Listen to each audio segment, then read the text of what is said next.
it's a breach if you hit a woman. My old man would batter women on the regular in our household. If it wasn't his partners, it was family members of mine, female family members, that would get assaulted regularly. My old man was a sexual abuser of women, and not only of women, but unfortunately of children, and I was one of those children. Everything that the code suggests not to do, my old man done behind closed doors, but out in the public, he very much lived that life of the code and had that identity shaped of being a big bad man that stands up and who's like a solid criminal, but behind the doors, it was the complete opposite, Dan. I would like to begin by acknowledging the traditional owners on the land on which we meet and record on, the Darug people of the Eora Nation. I pay my respects to the elders, past and present. Welcome everybody to A Colourful Past Podcast. I am your host, Danny Shannon, where every story told proves that your past does not define your future. Let's go.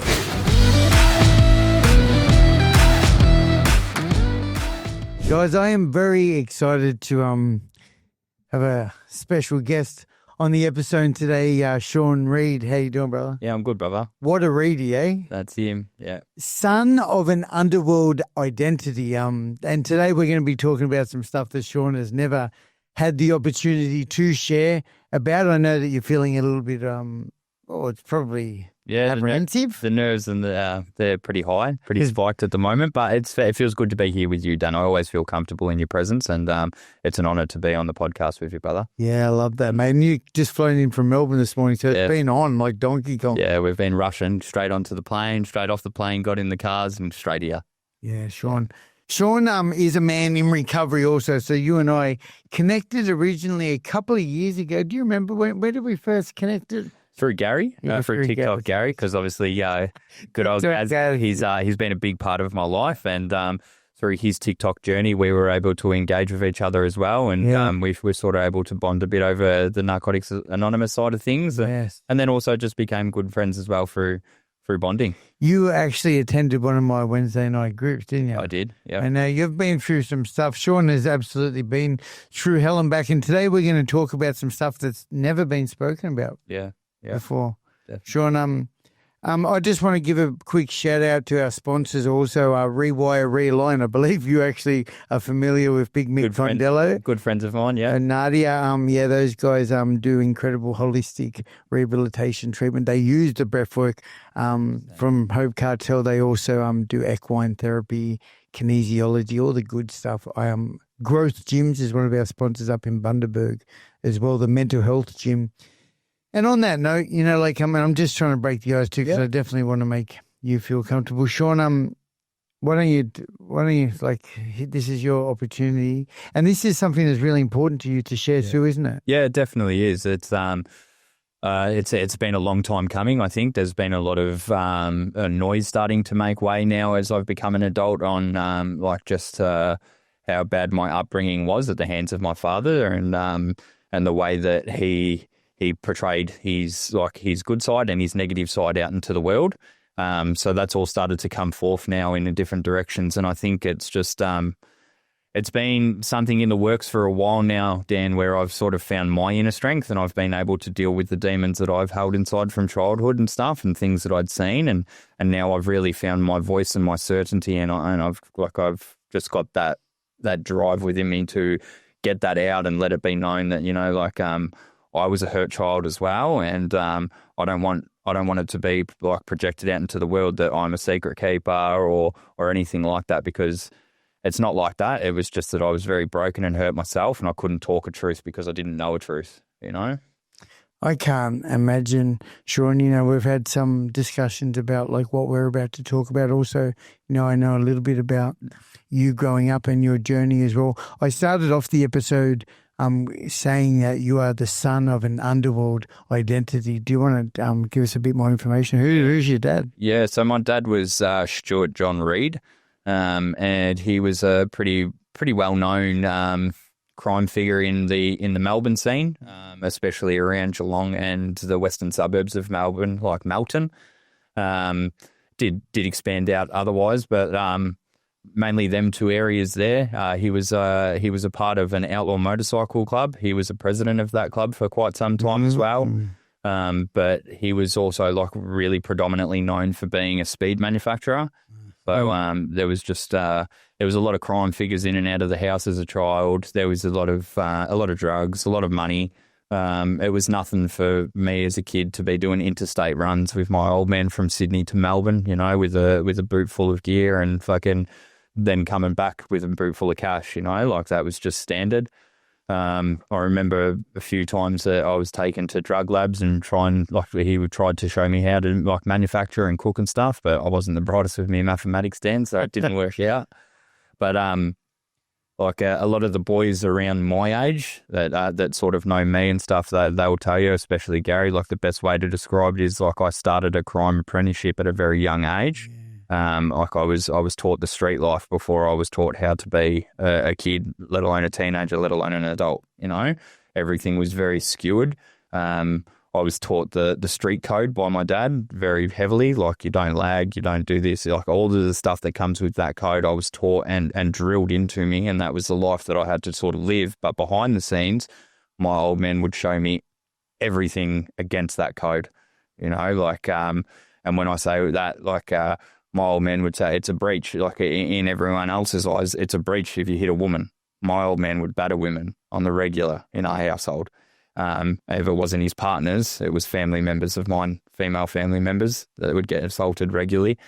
My old man was a sexual abuser of women, and not only of women, but unfortunately of children. And I was one of those children.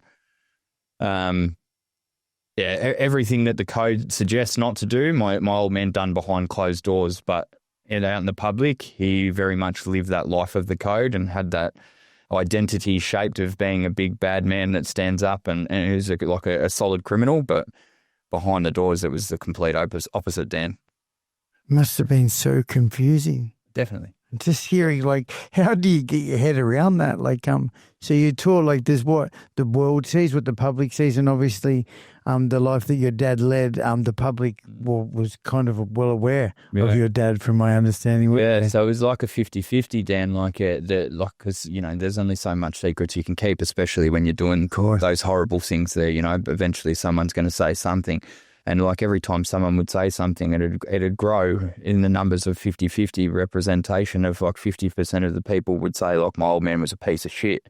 And then 50% of the people would back my old man because he would supply drugs, he would supply cash, he would supply power.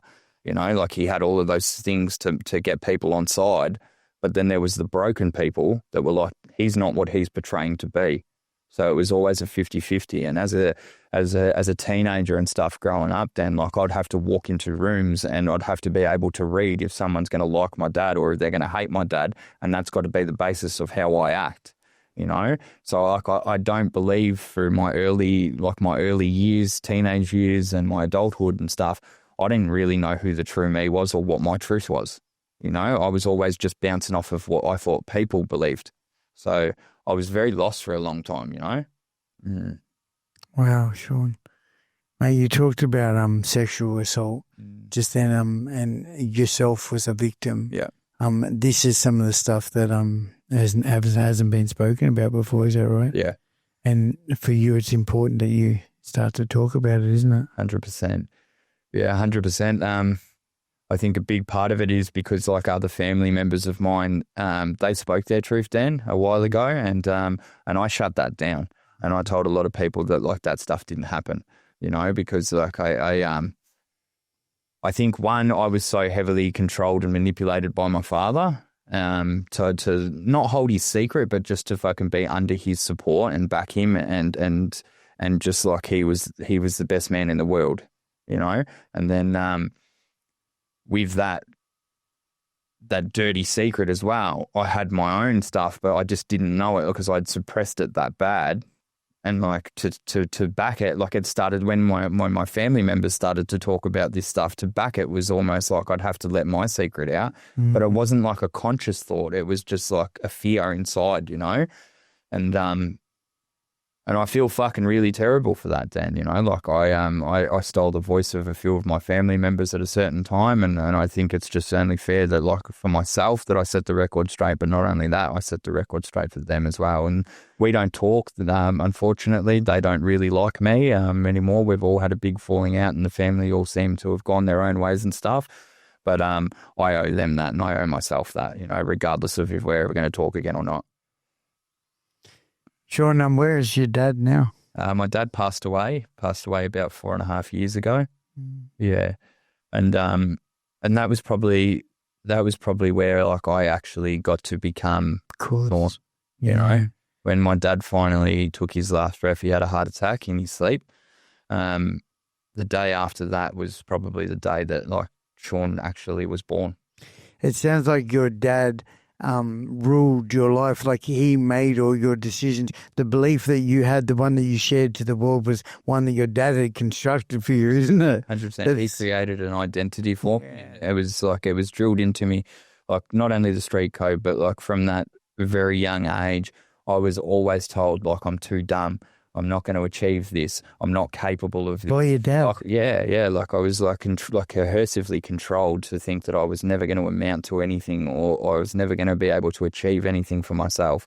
To become a builder, Dan, was, like, out of the question. You're too dumb. You fucking can't do maths. You shit. Like, I was just always knocked down a peg, so that I just felt like I was heavily reliant on him. And he catered to that as well, because, like, I felt dumb and I couldn't achieve anything, but it's okay because here's fucking $2,000 and you can go out and you can have fun, you know? So then I become the reliant on him, you know? I had to, like if I wanted to do anything or if I wanted to achieve anything, it was off the back of his handout. And that's that cohesive. And permission as well. 100%. 100%. Yeah. Sean, there's one part of your story that's absolutely shocking, and I'll just touch on it quickly, and then we're going to go. I want to hear what it's like to be the son of a cook as well, you know. But just to give you guys a little indicator, your dad had a child whom you were told to be the father to that child. So at 14 years old, you had a young kid calling you dad. Yeah. So the backstory to that one is I'll try not to go into names because I don't want to disrespect anybody else, Dan. But what happened was I grew up in a Catholic primary school, and I became friends with a kid at school, and we hung out a fair bit. And they come from a pretty low economical housing background as well, and we just clicked straight away, me and this kid, and we were together nonstop. And then I ended up spending a lot of time at his family's house, and I met his family as well, and his brothers and sisters. I ended up just being at their house all the time, and then they'd be at my house all the time. And I ended up creating a really strong bond with his sister. We were inseparable. Like, we did little athletics together. Anywhere I went, she went. Anywhere she went, I went. We were just each other's shadows, you know. Like, we formed a really, really strong bond. And unfortunately, like, she was at our house quite a bit and stuff. And one night, my father took advantage of her, and some bad shit happened there. Obviously, it's hard to talk about, Dan, you know. But so that had taken place, and I remember as a kid one day we were just playing out in the front yard, you know. We were all just running around being kids and stuff, and me and this girl, we jumped in my old man's car, and we were in the back of my old man's car, and we were just talking and stuff. And she just started bawling her eyes out, and she said, like, he raped me, you know. And I remember this clear as a day. Like, this is one memory that just sticks with me. Just her just bawling her eyes out and repeating this over and over. He raped me. He raped me. And I asked her, I'm like, who? Like, who done this? Like, who's done that? And she could never spit the words out to me, you know. And then skip forward 9 months later. And this girl had this baby boy, and my dad took her in and said, like, we'll help you, you know, we'll help you get through this, you know, you're not alone in this, we'll look after you, you know, you're one of us, you're always with us, we're not going to leave you abandoned, you have a place to stay, etc. That cohesive. How old was she, Sean? At that stage, when she had the baby, she would have been 16 years old. Okay. Yeah. And yeah, like once again, same stuff with me, just that heavily codependent fucking relationship, making you feel like you couldn't be nothing, you couldn't do anything without him, etc. Like you need him. That took place with her, and she spent most of her life living with us, you know. And then, yeah, so skip forward a couple of years, and she'd been living with us, and she's not doing the best herself. Obviously, you know, what's happened to her is eating her up, so she's acting out in certain ways in her personal life. She's being controlled by the person who raped her. Yeah. He said, I'll look after you. Like, it just sounds fucked up already, you know. I'll look after you, take you into your house where he must have controlled the entire family. Controlled, yeah. It was insane, Dan. Like, I didn't think about this stuff. I didn't know exactly what had happened at the time, you know. Like I'm still a kid myself, you know. And then the last thing I'm thinking is my dad's a rapist, you know. You still don't know. You still don't know at this stage, you know. Like I idolized my dad at this stage. And then a couple of years skips forward, and I remember I come home from school. I was in high school at this stage, and I come home from school one day, and this girl and my father are sitting around the dinner table and stuff, and my father says, "Hey, mate, take a seat, you know, like I need to have a chat with you. We need to talk about something serious." And they both say to me, like, look, we don't know who the father of this kid is. Like, you know, we just don't know. You know this, and it was common. No one knew who the dad was, you know. And he's getting to a certain age now where he's starting to ask questions of like, where's dad and who's dad, etc. And, you know, that's pretty fucking hard for a young boy, et cetera, they're saying to me. And then it comes out, you know, like what we want from you is to say that you're this boy's son, sorry. I've got me words. You're his dad. Yes. What we want from you is to say that you're his dad. Yeah. And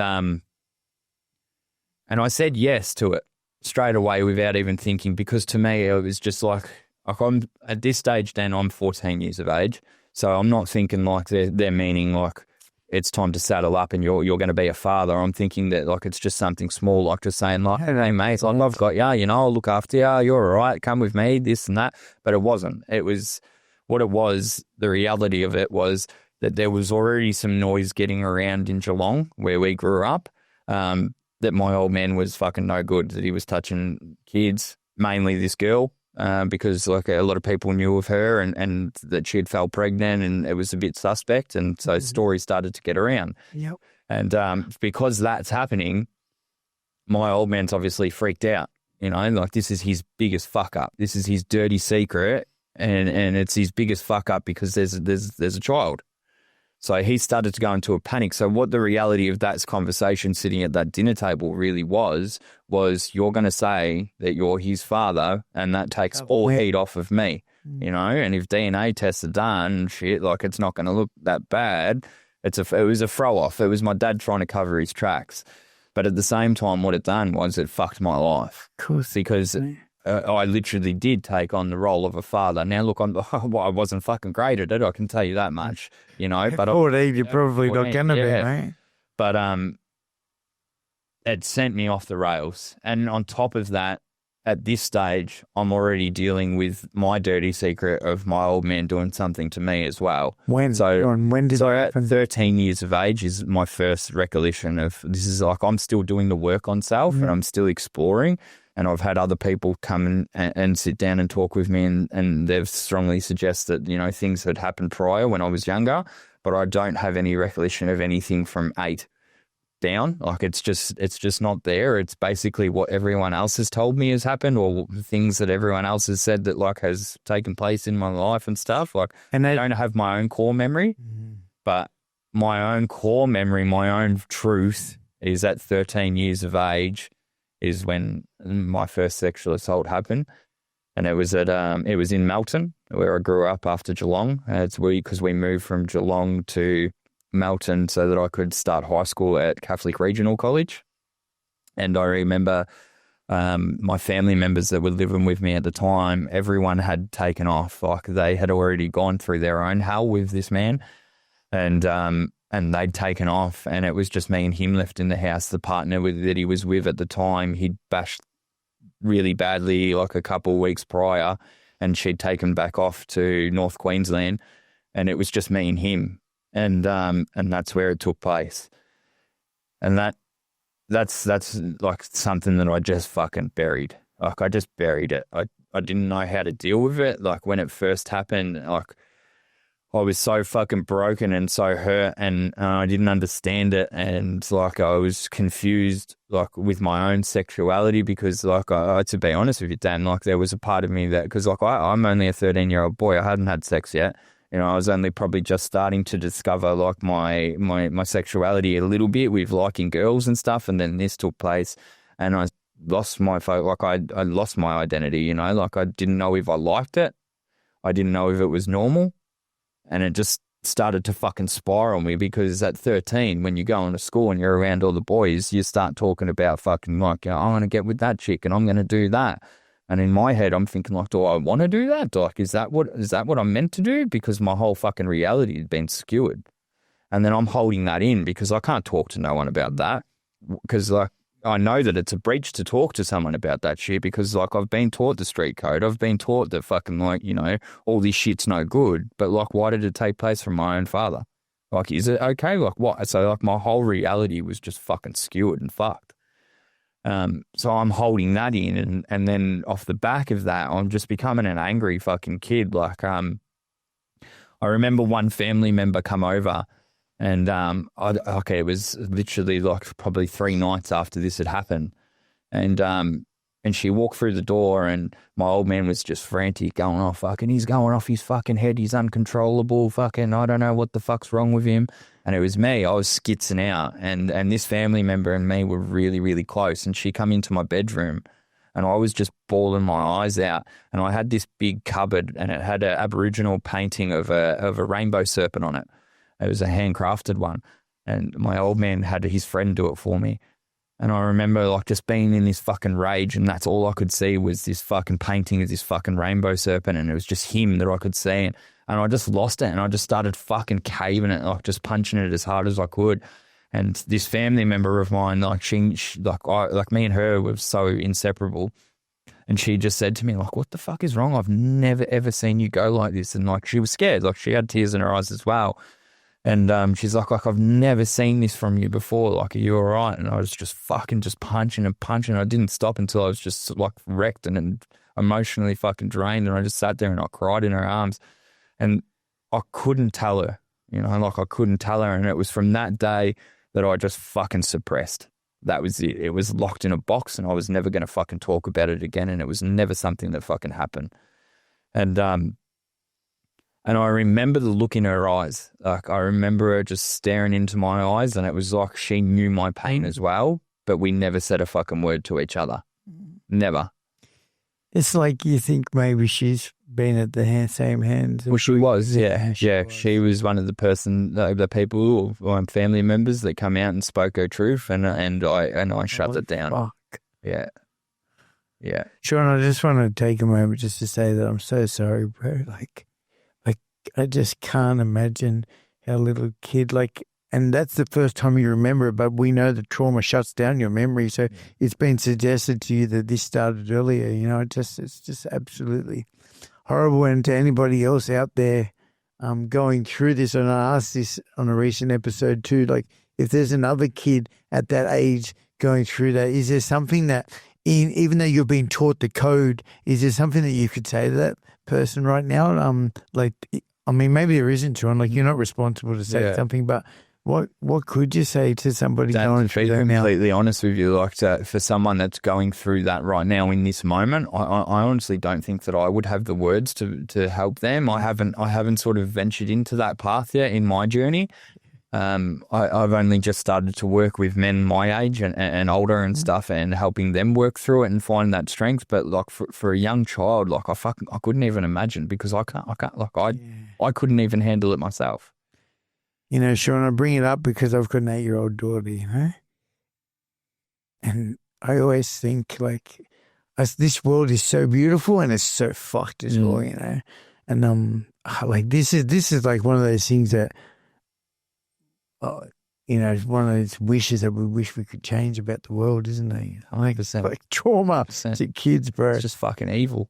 I love, so yeah, this, you don't know, do you? No. You can't, It's beautiful. Great response, mate. Really, like, I think That's even just being honest. yeah, You know, like I just, even that in itself is it is a response. Yeah. You know? like obviously, like as majority of the people that I know these days, like if I was to find out something like that was happening, like my response would be to fucking lose my cool. Like that person would be in a lot of trouble, you know.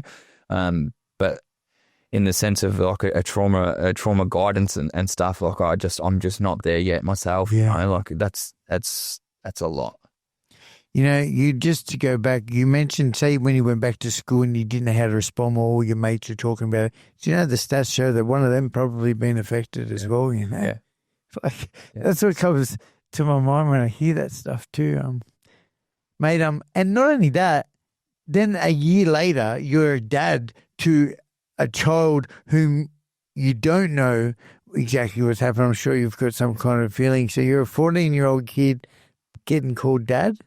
Yeah, so I was bringing at this stage I started to get girlfriends and stuff, and they'd come over to the house, and like I'd have this kid running down the hallway, Dad, look at this, look at that, you know, or come running into my room, Dad, I want to do this, I want to do that, and they're looking at me like, what the fuck? Why is this kid calling you dad? Like you've never mentioned this before at school, you've never spoke about what's going on here, and I'm just like left baffled and like, oh, like no, it's not like that, it's this, but like even just the throw off excuse is like, it's just a bit hectic, you know, like it's not fucking normal.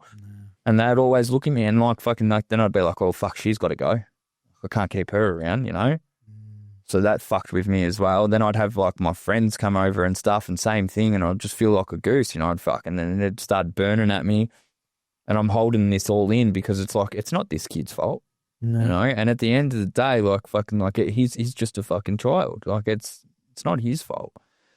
And I just didn't know how to regulate that because I couldn't go to my old man and say like, hey, like I don't want this. I don't want him calling me dad anymore. Like this has become too much because fucking that was just going to fall on deaf ears. Or if anything, me and him were just going to end in a Barney. And at this stage of life, I'm petrified of my dad. I'd never admit that. Like fucking, like to my family members or to friends and stuff. Like fuck him, you know. Like I'd keep that tough act, but like inside, I'm petrified because I know what he was capable of. Not only was it like because he was a predator, it was because fucking like I'd seen my old man unhinged, you know. It was nothing for him to pull out a fucking gun and be like, I'll fucking put one in you, whether I'm your son or not. Like I'd seen him unhinged, so I was petrified. So I just wore it, you know. And in wearing it, I sort of fucking tarnished myself as well because like people started to look at me, as I said then, like, why are you backing him? Why are you fucking holding these secrets? Like all these people that were hurt and they're coming like, why? Why are you holding it? Because I'm fucking fearful of him. And it's my fucking dad. I don't understand this myself. Mate, yeah, I can't imagine. Let's move forward. Like being a son of a figure like your dad, an identity, who he was. It's so bizarre that I've been connected with quite a few presidents of outlaw biking clubs. I don't know how I find myself in these positions because it's actually not that common, is it? It's a very fucking. I've known 3 now. But like, what's it like? For you to like, you just talked about pulling out a gun. Imagine you've seen him attack people. Yeah. So this is the other side of it that is hard, like for my own brain and for other people to understand as well, was because as much as there was this dark fucking shit that was happening at home and behind closed doors, Dan, on the outside, we lived a fucking beautiful life. Yeah. He made sure it looked like fucking we had everything. That beautiful house. Beautiful house. Beautiful roses in the garden. He spent hours out there in the roses. It all looked picture perfect. The house was immaculate. The house was Breaking Bad, you know? The house was spotless clean. We had 2 little Maltese Shih Tzu dogs. Yeah. My birthdays would consist of jumping castles, Harley rides. Kids that come to my parties would get presents. Yeah. Like on the outside, it looked like fucking like everything was fucking glitz and glam. And that I was the most spoiled little kid in the world. And to an extent, I fucking was a spoiled kid, you know. But on the inside, what I had to pay for all the fucking gifts and the presents and the parties and all of that shit was fucking 10 times worse. What my family members that lived with me growing up had to go through was fucking horrific. But all of these people only seen what he projected. And if someone started to get a little bit too close and was seeing something maybe and he thought that, well, then they were just getting some money thrown at him and like, oh, yeah, you want to do this, you want a car, you want this, you want that. Like fucking Stewie was the best bloke in the world. Like he knew how to keep this facade. Like he was always, like everyone that knew my dad will say it. Like, and there'll probably be people that watch this that can testify to it. My dad, old man was like a chess move, like ahead of everyone at all times. He was very smart, very manipulative and very calculated, you know? But yeah, to answer your question, like there was a fucking really beautiful part of my childhood. As I said, like I had the mad birthday parties. I had every kid in my class and other classes come to my party. I had all the presents that I wanted. I had a motorbike and I'd ride around the clubhouse down in Geelong, thrash around on that all the time. Pony rides, jumping castles, all of that. And then there was the notoriety as well of like my old man being a president, you know, like it was like, oh, I'm Shawnee Reed, I'm Stewie Reed's son, you know, I'm the son of a president. What are you going to fucking do? And I actually like, as I got older and I started to knock around this club that my old man was in, I ran into a member that was in the club at that time as well. And me and him were sat down and we were talking and he said to me, he goes, "You're a fucking cunt of a kid." He goes, "You were just a little shit." He goes, "You used to come walking behind the bar and you'd fucking play with the fucking the things that we had stashed behind there that you weren't meant to be touching and stuff. And when we'd tell you to fucking get out, what are you going to fucking do? I'm the fucking president's son." Like, you know, so I was so confused on all angles. I didn't know who the fuck I was. My whole identity from childhood all the way up until my old man passed away was my dad.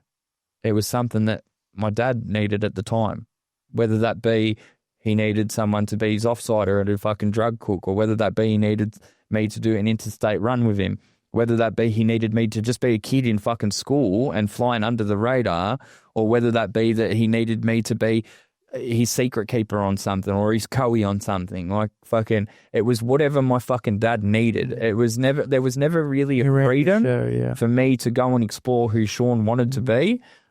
The only time that I actually found that freedom, Dan, was when he was away in Sydney and I didn't get to go, and I'd get to fuck off with my mates after stealing a fucking couple of lacquer off of his fucking safe pile and fucking off.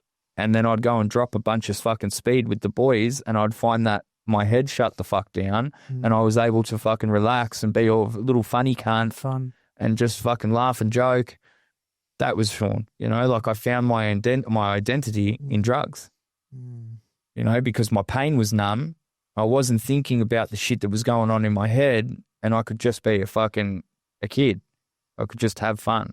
And really, that's not even you, is it? Because it's the drug induced. Sure, you know, like this journey of recovery that you've been on lately, and you've already identified that you still don't know, do you? You still don't know. Still figuring. Well, now I'm 4 years and 6 months. Just finding out who the fuck Sean is. You know, Jesus.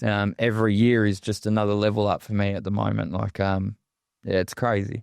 It's crazy. Sean, before we jump into your recovery story and where your life's turned around and your colourful past, absolutely.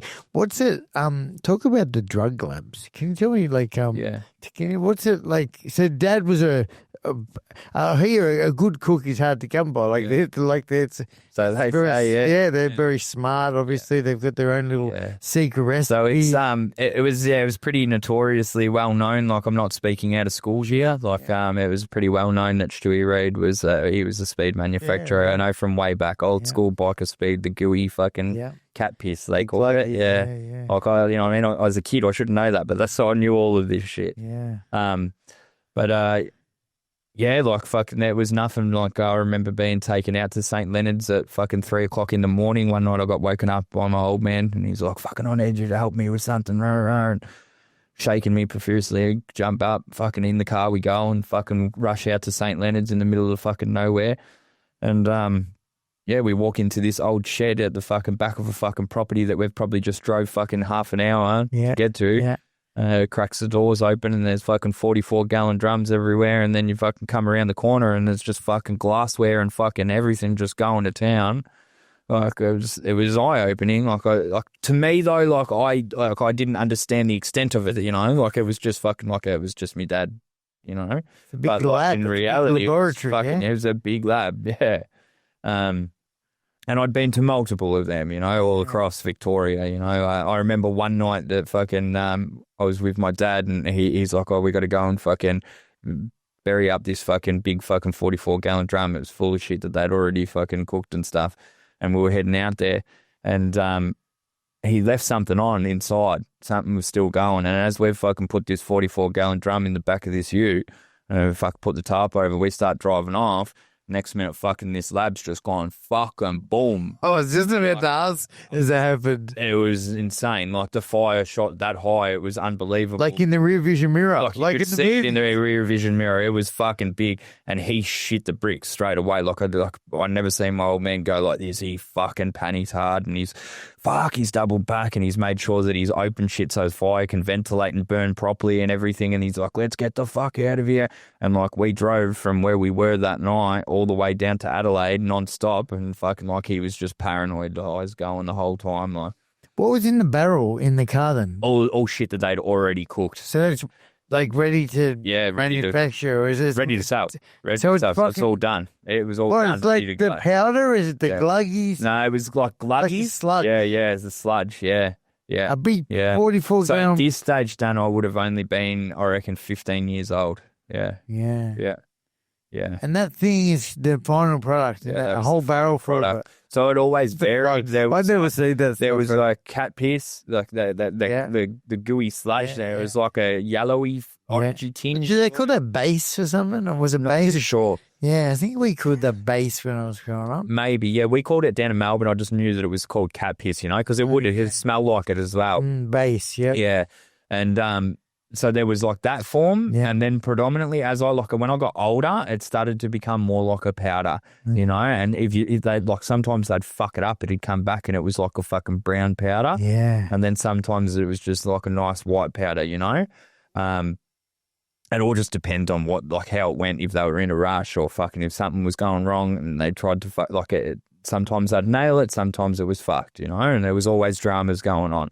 And there was nothing for there to be fucking like well-known figures coming in and out of the house and what the fuck's going on and where's this and where's that. And Dad's off in Sydney and fucking then he's back and then he's off again to Adelaide and like, yeah. So can I just ask, I don't know if this is appropriate, but you said well-known figures. So I imagine we're talking like, what, the 90s, is it? What? Yeah, like early 90s to the into the 2000s, yeah. So well-known figures that we would all know about? Yeah, definitely, 100%, yeah. Oh, once again, not speaking out of school, it's a well-known event and everything. So my old man's first wedding, like that I've got a photo at home and it's got like Jason Moran, it's got Keith Ferrer, it's got my old man, it's got another member of the Rebels, I won't say his name.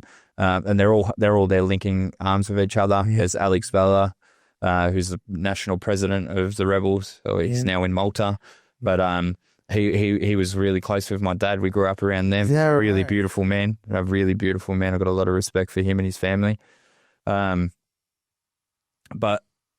it was nothing. All these people, it was just standard for me. It wasn't out of the ordinary, you know. These were just normal people. To me, they weren't underworld figures because I didn't know nothing about it. I was just a kid. But growing up and then starting to learn, Uncle Jace was actually Jason Moran. Like, oh, okay.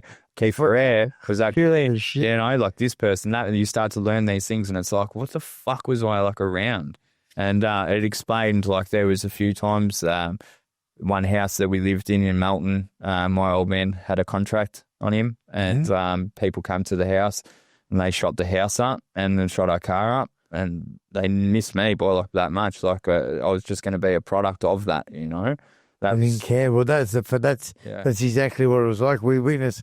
I watched the Underbelly series, you know, like the people were innocent victims. Yeah, my youngest sister was actually playing in the backyard when it all took place. So they were at the front door and they were going off at my old man. They're telling him, like, listen, you need to get in the fucking car and come with us. Yeah. You fucked up and we need to go and have a fucking chat about it.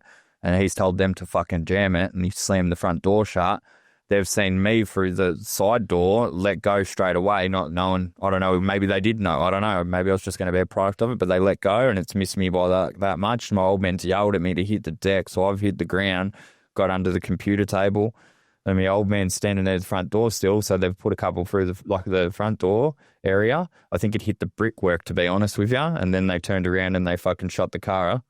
And my old man's like, "Where's fucking your sister? Where's your sister?" And we're like, "What the fuck?" And she was out the backyard playing. At this stage, she would have only probably been maybe 5 years old, I reckon. Jesus. So, Scary stuff, eh? yeah. So, all right. Well, you come from a colourful past, that's for sure, eh? Yeah. Sean, what's it like? What's the day look like for you today? Like, what's going on in life now? You're 4.5 years 4.5 years. absent. So, you mentioned Narcotics Anonymous earlier. Yep. I came and visited a rehab that you were working in at one stage. Yeah, you've been on this journey of recovery now for some time. It's a slow journey, isn't it? It is. It is. Has its moments, but I wouldn't trade it for the world, honestly. I'm so far past all that shit now. Like, as I said to you just before, Dan, like 4.5 years clean, and I'm starting to really figure out and find out who Sean is. Like every year or every month pretty much is like a new little chapter that I'm unlocking, and it's like, I like this. Yeah. You know, like, I'm made for this, or I get a kick from this, and it's I can't describe it. It's almost like even every day, eh? Like, it's like you tick off another day, you feel a tiny little bit of growth. Well, that's my 100% with it too, you know? 100%. Even on your shit days, Dan. You know, like, I can have a shit day now where, like, my head tells me that the greatest thing to do would be go fucking grab a crack pipe, fucking go to town, and then go soothe it with a bit of fucking heroin on a bit of foil, and you know everything's going to be gravy because that's how you dealt with your problems in the past. But, like, now I get through them days, you know, and when I get through it and I beat it and I didn't pick that shit up, I'm like, fuck, I'm the boss. Yeah. Like, how the fuck did I do that, you know? And, like, that's the biggest reward for me, is being able to fucking have a fucking shit putrid day and my emotions be so scattered and all over the place, and I'm feeling overwhelmed and anxiety's fucking running through me, and I'm able to just sit with self and bring it back to, you're okay, let's work through this, figure it out, and I'll journal for a fucking couple of, maybe an hour if I have to, and next minute everything's fucking okay, and I'm like, I got through that. You're quite active in your recovery too, aren't you? Yeah, I've had phone calls with you and Gaz actually. I remember and depression's a big part of your journey in recovery too, isn't it? Massive. Sean, on that note, just let me get back a tiny bit. So you still at 4.5 years clean, you have days where you come close to picking up? Yeah, I don't come close to picking up, but my mind will tell me that it's a great idea. So what's the difference? So when I come close to picking up, my days of coming close is like I start, like, I'll get the sweats up really bad, and I'll be pacing, and my head will just fucking be doing a million. Thinking about, should I get on? I've got the car keys in my hands, and I'm like, I should fucking go see this person. Maybe if I just go to the pub, and if I happen to run into it, like, my head will start to do that. But I start to take more so actions that will lead me there, like grabbing the car keys. Or if I'm like, maybe I'll just go to old mate's house, and I'll just hope that it doesn't. But if it does, it was meant to be type shit, you know? And I haven't had that in a long time. But I would be lying if I didn't say some days when I get triggered and shit that my first response isn't fucking like, well, fuck, you know what to do. No, but I fight that now, and it's really fucking easy to fight it. Instead of it being a fucking 3-day or 1 week fucking episode that I'm stuck in of having to fucking fight these thoughts and fight, like, I don't need to do that, and talking myself out of it. You know, I don't get that now. Now it's like maybe something that lasts me like 10 or 15 minutes. Sometimes it's even like 5 or 10 seconds where I'm just like, you know? Yeah. And depression, I've spoken to you at times. I've had Gaz call me up really worried about you. Yeah. You know, fucking Sean, what are we going to do then? Like, Gaz is like, how are we going to fix you? You're like, what's the day like in depression? Like, what is that? What I've been able to figure out in this last year, Dan, is like, my depression really, really stemmed off of the back of relationships. I have a mother wound as well, so things weren't all great with my mum either. Unfortunately, like, my mum was a fucking beautiful woman. I loved her to death, but she had a lot of hurt and pain inside of her as well. And where's mum? Mum's passed away as well. She passed away before Dad. But my mum had a lot of demons, and she didn't know how to deal with that stuff either. And unfortunately, she had a heroin addiction as well. along with whatever other substances she could get her hands on. And it wasn't easy growing up with Mum. And she also had epilepsy. She was hit by a bus and she lost a big part of her skull. So her head was actually sunk in, she had no skull there.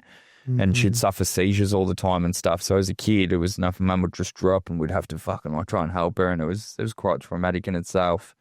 But from losing my mum and also just the relationship of how that was with her drug addiction and stuff, I grew this fucking this reality in my head that I never wanted that for myself. I never wanted to find a woman like that. I loved my mum to death, but I never wanted to find a woman like that. And I was always going to have the best family. I was going to be the best father. I was going to be the best husband. I was going to trump this fucking life that I was brought up in. Both of what my parents were, I was never going to have in a relationship. Yeah. And every relationship that I got in, I started to mimic the same behaviors of either my father or my mother. Of course. And it just started to destroy me because what I'm competing against is this reality of what I want and what I'm portraying in my head of what this relationship's going to be. And then what I'm doing in my actions, because I haven't dealt with what's going on inside of me and all of these things that I'd locked away and all the trauma that's there, I'm projecting in this relationship, and it was just crumbling every time. And unfortunately, in some of these relationships, I'd lost pregnancies and children, and that was my biggest aspiration, was to be a father, so it had crumbled me to my core, but it was just a pattern that just kept on repeating and repeating. But what I'm proud of today is because of the work that I've done and shit like this, being able to sit next to you right now and tell my story and unlock all of these traumas and things that I'd held inside and take the power away from them by speaking my truth and putting it out to the world and being like, this is me, this is what it is, this is what I've been through, but it doesn't define me. It's changed the person that I am, and it's changed my reality of what I want in a relationship. It's changed my reality and what I project into this world. When I say to you that I'm finding out who the fuck Sean is every day, that's the dead set truth. I'm only just now starting to find who Sean Reed is, and it's beautiful. It chokes me up all the time. For sure. Because I didn't think I was going to be anything. For a long time, his words stuck with me, and sometimes I do still got to fight that. I doubt my self-worth, but these days, I'm really fucking proud of the man that I see when I look in the mirror, and I'm proud of the man that I project when I'm around a female, and I'm proud of the man that I project when I'm around people that I consider family or brothers to me. I turn up as my best authentic self, and I'm happy in that. I've genuinely found happiness, and I wouldn't have found that if I didn't put the fucking drugs down, because I was just numbing the fuck out of myself. I was never going to escape this reality and these traumas that I'd held inside if I didn't fuck the drugs off.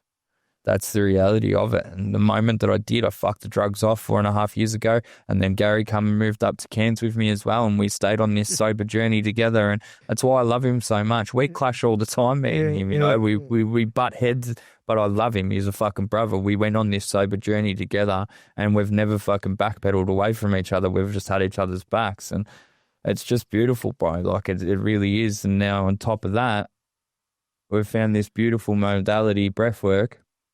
And that, what that does to my life and what I watch that do to other people's lives, people may think that it's a big gimmick and a big fucking cash cow and stuff, but until you fucking try it, you don't understand.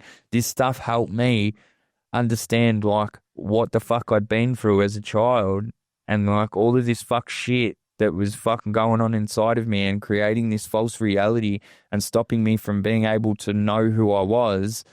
Breathwork was the fucking answer that unlocked it all for me and put me back onto a fucking a path of being able to discover who I am. I'm so passionate about it. I owe my life to that modality. It's given me a life. Yeah.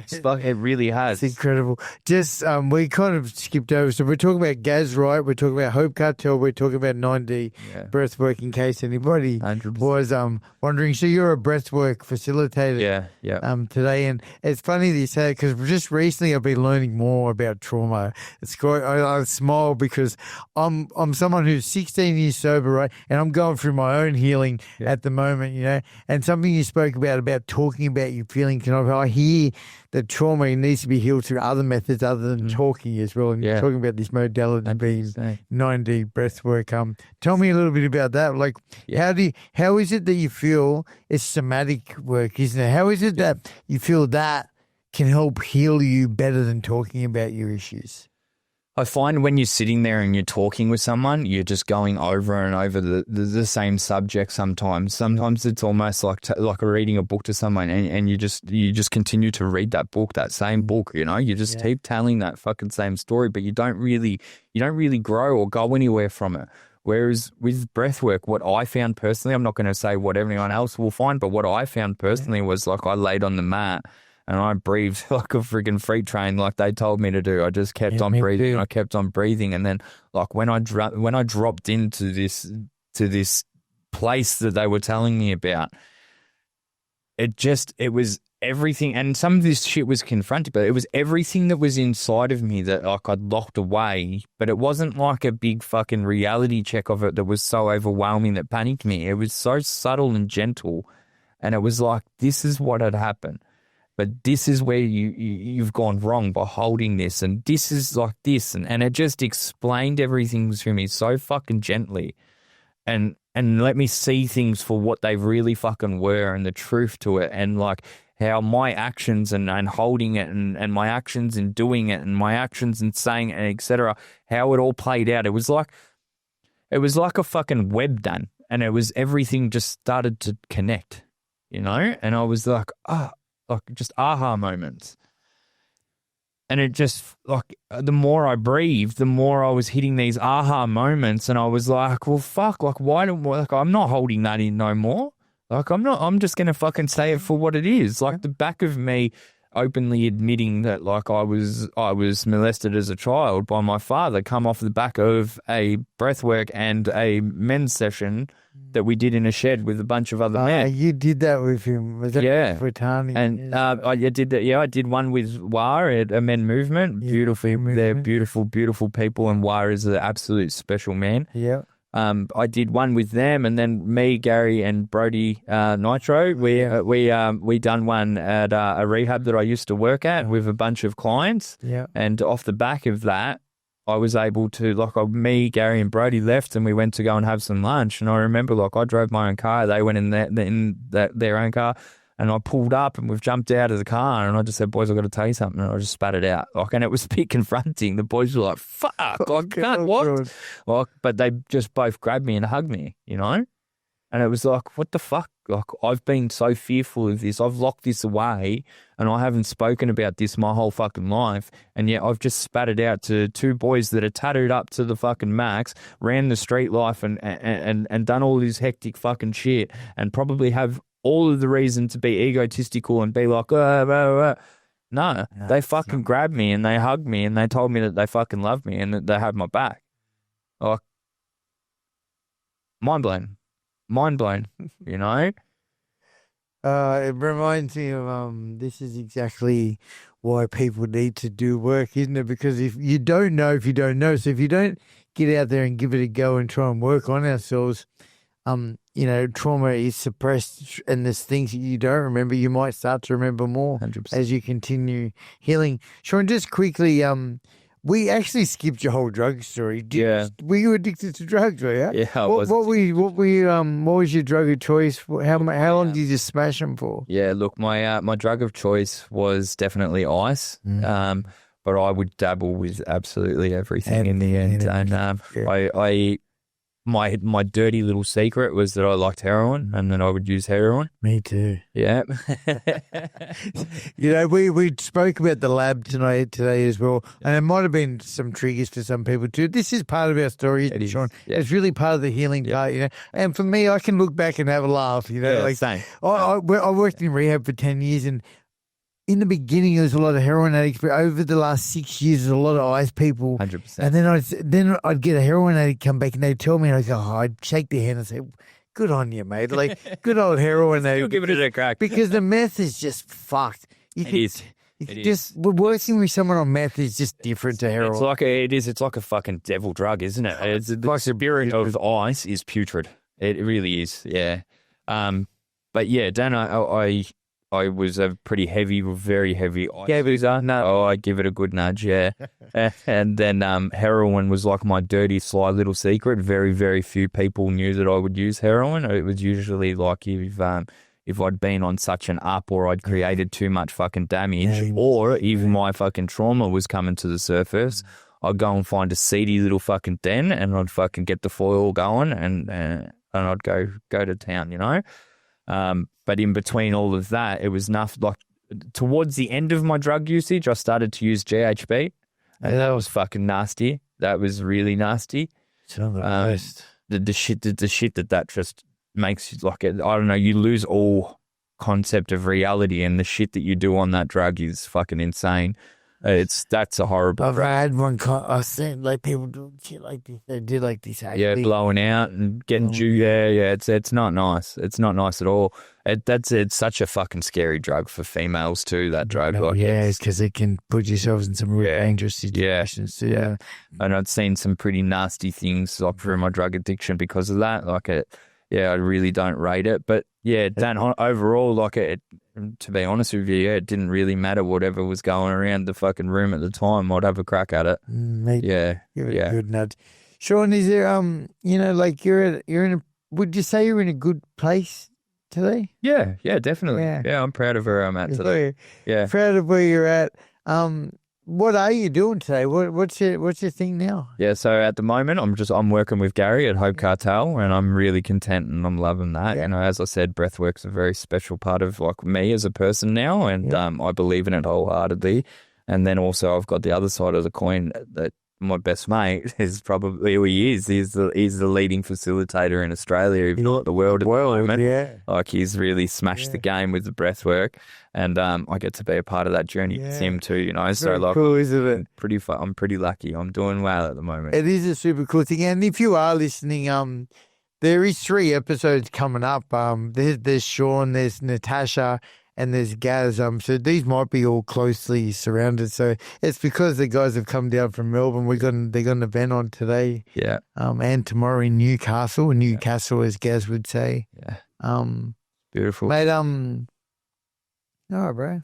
Well, I would love to say another very special thank you to our sponsors as well. One in particular, in loving memory of all the lost brothers and sisters fallen through addiction. You know, there's one of our sponsors who's remaining silent, lost her brother to addiction, and she helped fund this podcast. And I'd like to thank you so much for that opportunity. And look, mate, you know, I've lost 100 plus people dead who are no longer with us. People who are still on my favourites list on my phone due to heroin overdose mostly. A couple of alcohol related deaths and some suicides as well, but like it's life and death out there, isn't it? 100%. And here we are today, living the dream. Sean, it's got to be grateful. We've found our voice. We've found our passion. Yeah, I am super grateful. Sean, anything you want to add? No, I'm truly honoured, and I just want to thank you for having me on here to be able to speak my story. You know, I'm not a big social media head, but I'm going to start getting my head out there a bit, and I'm really grateful that I was able to come on here with you as a starter because. No better person to be doing it with, mate. Legend, mate. If anyone wanted to reach out or connect with you, so you don't have any... Yes. So I've got Facebook and Instagram. I'm just under Sean Reed at the moment, but usually you'll be able to find all my tags and stuff through Hope Cartel. Yeah. Legend. Guys, thank you so much to all of our sponsors. Rewire, Realign, the Holistic Rehab in Bundoora, Victoria, Growth Gyms, the Mental Health Gym. Gym is a big part of my life, and without it, I'd be fucked. Then finally, again, in loving memory of all of our lost brothers and sisters. On you, Sean. Thank you so much. Thank you, Dan. Thank you.